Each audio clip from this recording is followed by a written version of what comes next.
இன்று அதிகாலை 1:15 மணியளவில் பாகிஸ்தானில் தகர்க்கப்பட்ட தீவிரவாத தலைமையகங்கள் முஷ்பராபாத், கோட்லி, பஹவல்பூர், முரிட்கே, சியால்கோட், அஷ்மத்பூர் ஈஸ்ட், சக்கம்ரு, குல்பூர், பிம்பர்.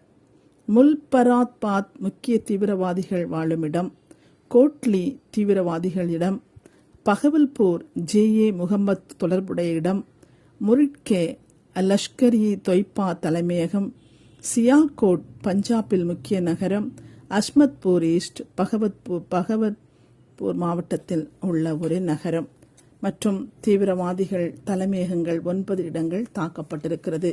தேவ பிள்ளைகள் இந்த இடங்களுக்காகவும் இந்த இடத்தில் வாழும் ஜனங்களுக்காகவும் நாம் ஜெபிக்க கடமைப்பட்டிருக்கிறோம். இந்த நாட்களில் நாம் ஜெபிப்போம். ஜனங்கள் பாதுகாக்கப்படுவார்களா.